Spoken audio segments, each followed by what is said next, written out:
Hello dear students, welcome back to my channel physics SPC. Rotational motion का एक question. A sphere of radius 2 metre rolls on floor, the acceleration of center of mass sphere 4 meter per second square, the angular acceleration about its center of mass is।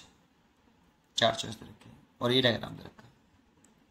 देखो, ये हमें यहाँ पे solution centre of mass का acceleration हमें question में given है 4 metre पर सेकंड स्क्वायर और रेडियस दे रखी है हमें 2 मीटर।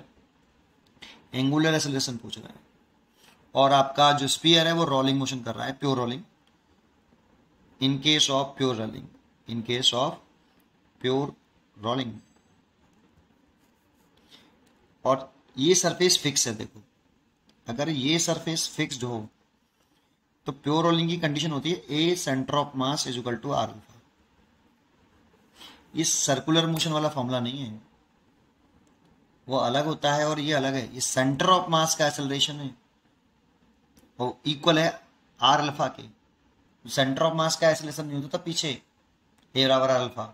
तो किसी भी रिजिड पॉइंट के किसी भी एक पॉइंट का एक्सेलरेशन ले सकते हो आप, किसी भी एक पॉइंट का, वो अलग था और ये अलग है।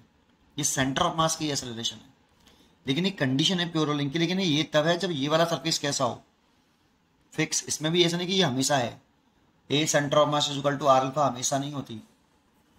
इसमें भी कंडीशंस है क्या कि ये सरफेस फिक्स होना चाहिए, तब ये कंडीशंस है प्योर रोलिंग की। तो a centre of mass is equal to कितना 4 और ये 2 और अल्फा निकाल लो। अल्फा इज इक्वल टू कितना 2 रेडियन पर सेकेंड स्क्वायर। अब मैं आपको ये बताना चाहूंगा कि आई कैसे ये कंडीशन। क्वेश्चन तो खत्म हो गया, पर इतना तो आप अपने आप भी कर लोगे, ठीक है। लेकिन इसमें मेन पॉइंट है कि ये कंडीशन बनी कैसे प्योर रोलिंग की, वो मैं आप समझाऊंगा आपको। अगर आपको आगे कंटिन्यू करना है तो आप कंटिन्यू करिए, अदरवाइज अगर आपको स्किप करना हो तो इसको कर सकते हो। क्वेश्चन का सोल्यूशन तो हो गया, ए इज इक्वल टू 2 रेडियन पर सेकेंड स्क्वायर। समझिए, जानते हो जब कोई बॉडी प्योर रोलिंग कर रही होती है तो उसकी क्या कंडीशंस होती है वो मैं बता रहा हूँ आपको, समझिए। तो मैं इस डायग्राम से नहीं, अपना एक अलग ही डायग्राम बनाऊँ, उधर ध्यान दें। ये सरफेस कैसा है, फिक्स है बेटा, ठीक है ना। ये सरफेस फिक्स है और इस पर मान लो कि हमारी कोई भी बॉडी हो और ये इसमें प्योर रोलिंग कर रही है, ठीक है। इसके सेंटर ऑफ मास का एक्सेलरेशन जो है वो ACOM है और ये एंगुलर एक्सेलरेशन अल्फा से घूम रही है ऐसे। तो जानते हो कोई बॉडी कब रोलिंग मोशन कर सकती है। प्योर रोलिंग का मतलब क्या है? प्योर रोलिंग का मतलब है कि friction between contact surface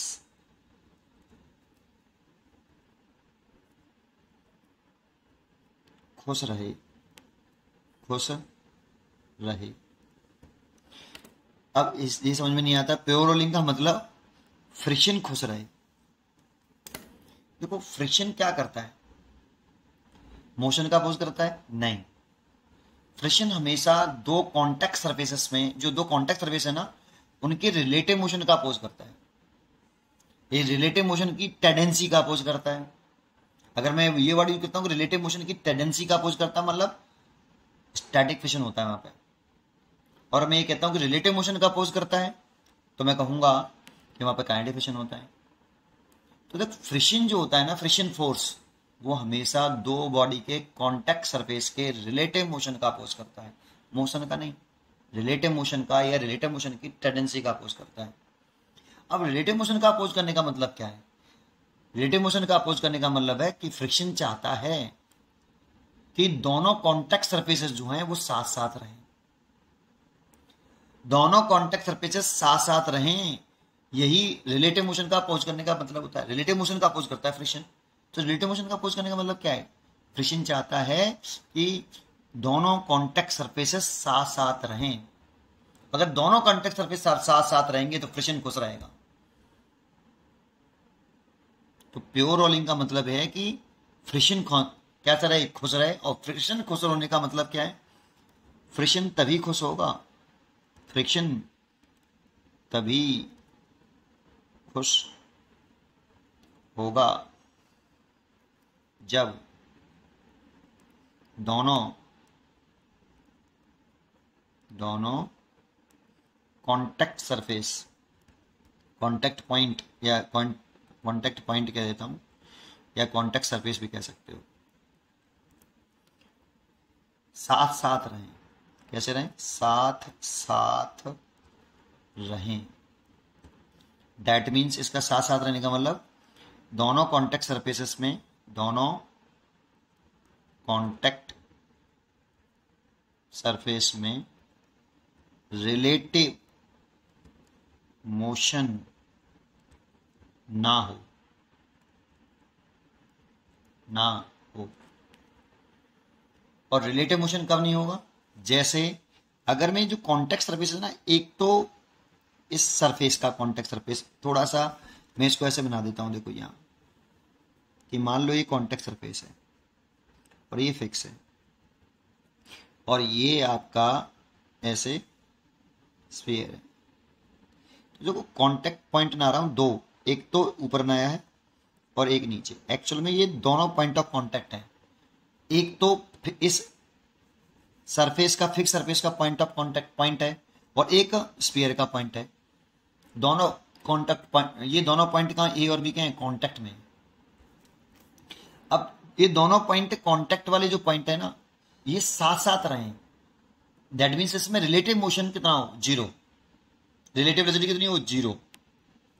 relative velocity zero कब होगी भाई, जब ए पॉइंट की वेलोसिटी और बी पॉइंट की वेलोसिटी इक्वल होंगी।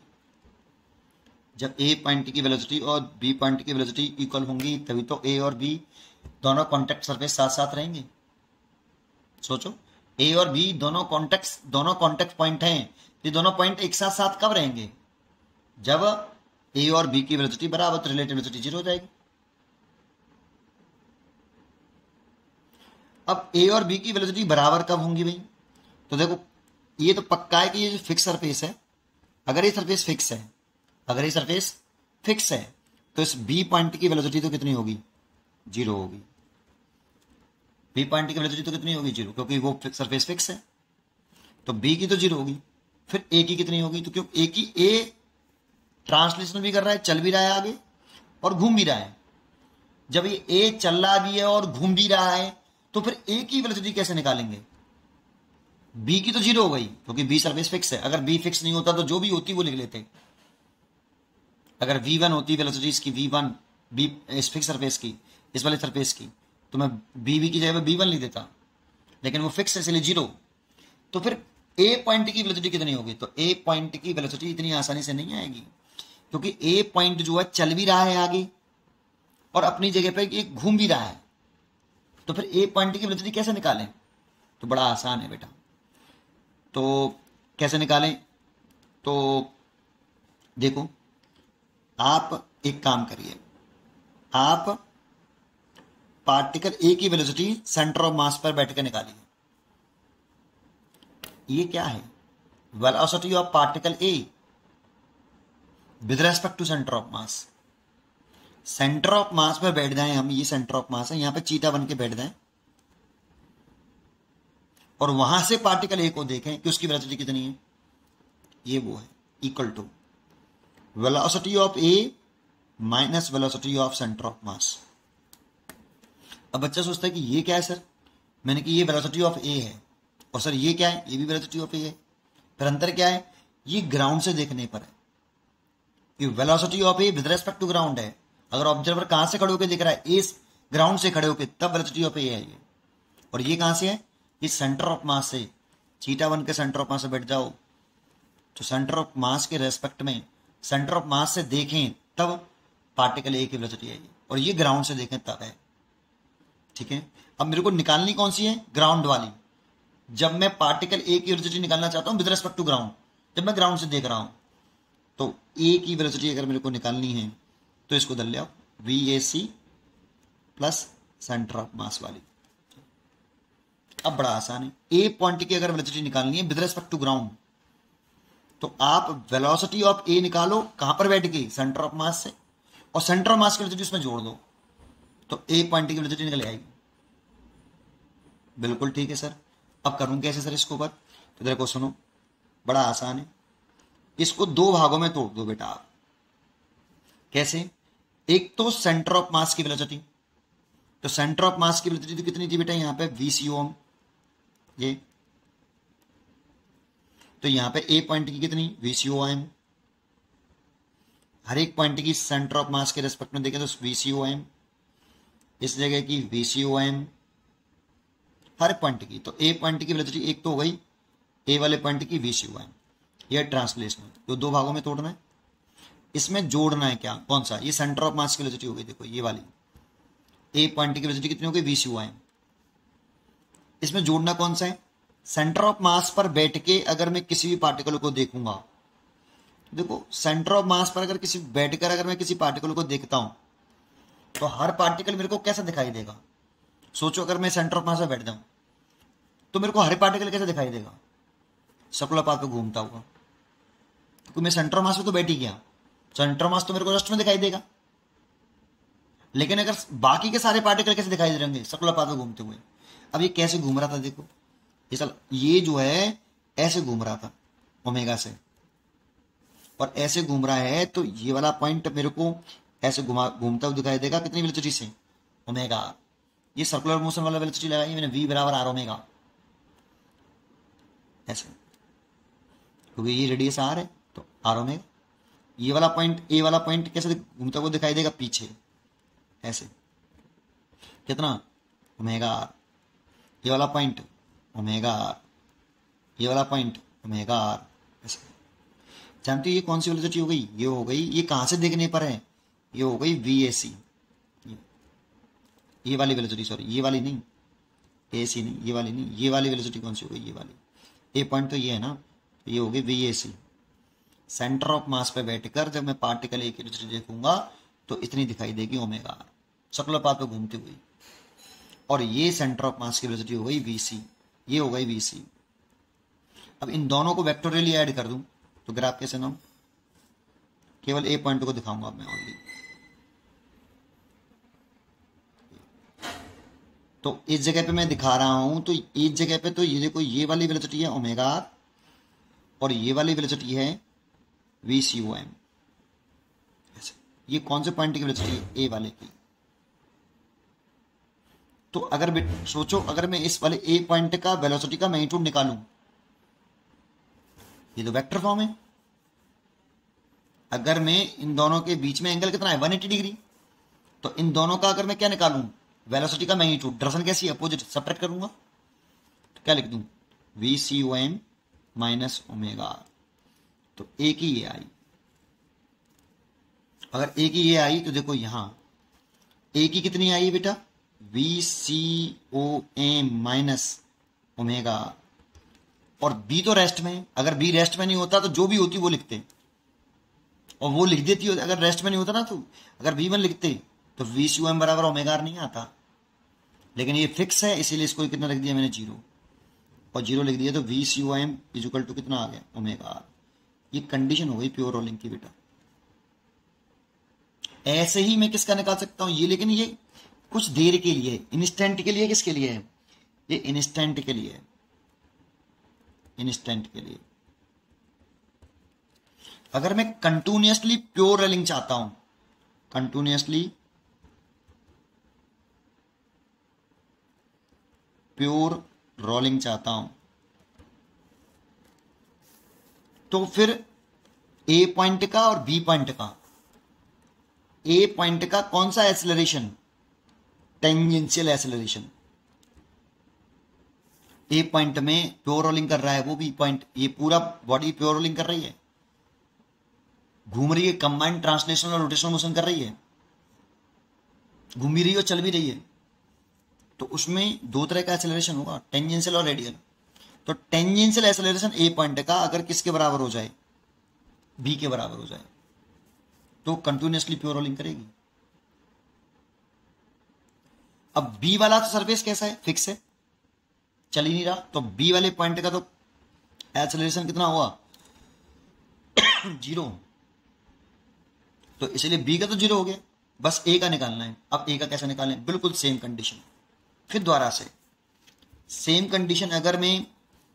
अगर एक्सेलरेशन निकालना चाहता हूं पॉइंट ए का, किसके रेस्पेक्ट में, सेंटर ऑफ मास पर बैठ के, is equal to acceleration of A minus acceleration of centre of mass. लेकिन निकालना मेरे को एक्सेलरेशन ऑफ पार्टिकल ए का है with respect to ground, is equal to acceleration of A with respect to centre of mass plus acceleration of centre of mass. ये फिर दोबारा से यही कर लूं अगेन, जैसे अभी किया था। तो करें, नेक्स्ट पेज में बताता हूं तो कैसे करें भाई इसको आगे। तो देखो, इसमें अगर मैं पहले इस चीज को देखूं तो सेंटर ऑफ मास का एक्सेलरेशन कितना है, AC1 है ना। तो सभी पॉइंट का अगर मैं अलग अलग सेपरेट करके डिवाइड करके देखूं उसको, एक ग्राउंड सेंटर ऑफ मास को देखूं ग्राउंड से, तो ए पॉइंट का एक्सेलरेशन मेरे को दिखाई देगा ऐसे, ACOM। ये ए पॉइंट है, हर एक पॉइंट का ACOM ही होगा, ACOM, इसका ACOM, इसका ACOM, हर एक पॉइंट का कोई सा भी ले लो, एक तो ये हो गया। लेकिन अगर मैं कहां पर बैठ के देखूं बेटा, सेंटर ऑफ मास पर बैठ के देखूं पॉइंट ए को, तो सेंटर ऑफ मास पर अगर मैं बैठ जाऊंगा तो मेरे को हर पार्टिकल सर्कुलर पाथ पर घूमता हुआ दिखेगा। चीटा फ्रेम में कर रहे हैं अब, ठीक है नहीं, मतलब यहां से बैठ के कर रहे हैं सेंटर ऑफ मास से बैठ के, तो हर पार्टिकल मेरे को कैसे दिखाई देगा, सर्कुलर मोशन करता हुआ दिखाई देगा। और इस वाले पॉइंट पर अगर सर्कुलर मोशन कर रहा है, कैसे घूम रहा है भाई, ऐसे घूम रहा है। तो इस जगह पे जो टेंजेंशियल एक्सेलरेशन होगा AT, वो R अल्फा होगा, लेकिन रेडियल एक्सेलरेशन होगा वो ऐसे होगा, ये रेडियल एक्सेलरेशन AR, ए पॉइंट का, ये ए पॉइंट का लिखा है मैंने, कितना, R ओमेगा स्क्वायर। ऐसे इस पॉइंट पे देखूंगा तो टेंजेंशियल एक्सेलरेशन ऐसे दिखेगा, क्योंकि ये यहाँ पे H तो घूम रहा है ऐसे, इसलिए AT पीछे की तरफ। तो इसमें AT कैसे आएगा आगे, कितना, R अल्फा, और रेडियल एक्सेलरेशन इधर आएगा R ओमेगा स्क्वायर। ऐसे ही इस वाले पॉइंट पर इधर की तरफ AT आएगा बराबर कितना, R अल्फा, रेडियल इधर आएगा। लेकिन मैं इन दोनों को कंबाइंड कर लूं, ये कंबाइंड कर लूं, दोनों को जोड़ लूं। देखो मैंने अभी अलग अलग चर्चा करी, दोनों को जोड़ लूंगा तभी तो ए पॉइंट का पार्टिकल केवल एक्सेलरेशन आएगा। तो मैं दोनों को जोड़ लेता हूं, ये वाला जो एक्सेलरेशन है वो ये वाला बता रहा हूं, और ये वाला जो बता रहा हूं ये वाला है, ये वाला है, और ये वाला है। दोनों को जोड़ लूंगा तब जाके ये वाला बनेगा, तो ये वाला बनेगा, तो जोड़ लेता हूं। देखो मैं पॉइंट ए को ही दिखाऊंगा, बस सारे पॉइंटों को नहीं दिखाऊंगा। तो देखो ए पॉइंट पर देखूं तो सेंटर ऑफ मास का एक्सेलरेशन तो इधर की तरफ है ACOM, और टेंजेंशियल एक्सेलरेशन इधर की तरफ है AT, और ए पॉइंट का है, और रेडियल एक्सेलरेशन ऊपर की तरफ है R ओमेगा स्क्वायर। लेकिन रोलिंग मोशन करने में इसका कोई रोल नहीं होता, केवल इन दोनों का होता है।